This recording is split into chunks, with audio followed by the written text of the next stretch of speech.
ക്രിസ്തുവിന്റെ അന്ത്യത്താഴ സ്മരണ പുതുക്കി പെസഹ ആചരിച്ച് ക്രൈസ്തവ വിശ്വാസികൾ. ദേവാലയങ്ങളിൽ പ്രത്യേക ശുശ്രൂഷകളും പ്രാർത്ഥനകളും നടന്നു. വിവിധ സഭാധ്യക്ഷന്മാർ കാൽകഴുകൽ ശുശ്രൂഷയ്ക്കും തിരുക്കർമ്മങ്ങൾക്കും നേതൃത്വം നൽകി. യേശുക്രിസ്തുവിന്റെ അന്ത്യ അത്താഴത്തിന്റെയും ശിഷ്യന്മാരുടെ കാൽ കഴുകിയതിന്റെയും ഓർമ്മപ്പെടുത്തലാണ് പെസഹ. കാൽകഴുകൽ ശുശ്രൂഷയുടെ സ്മരണയിൽ വിവിധ ദേവാലയങ്ങളിൽ വൈദികർ 12 പേരുടെ പാദങ്ങൾ കഴുകി.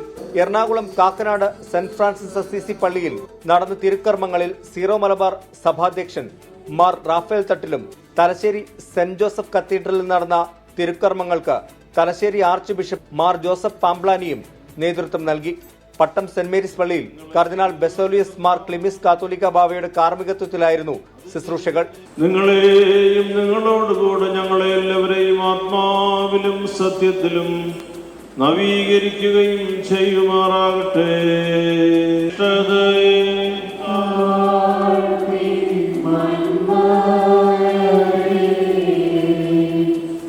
കോതമംഗലം വലിയ പള്ളിയിലെ ശുശ്രൂഷകൾക്ക് യാക്കോബായ സഭാധ്യക്ഷൻ ശ്രേഷ്ഠ ബസോലിയോസ് ജോസഫ് കാത്തോലിക്ക ബാവ മുഖ്യ കാർമ്മികത്വം വഹിച്ചു.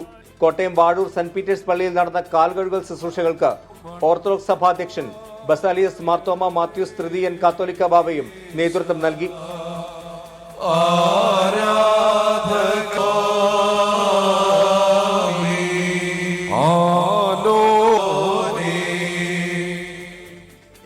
എറണാകുളം സെന്റ് ഫ്രാൻസിസ് അസീസി പള്ളിയിൽ നടന്ന തിരുക്കർമ്മങ്ങൾക്ക് വരാപ്പുഴ അതിരൂപത അധ്യക്ഷൻ ഡോക്ടർ ജോസഫ് കളത്തിൽ പറമ്പിലാണ് നേതൃത്വം നൽകിയത്.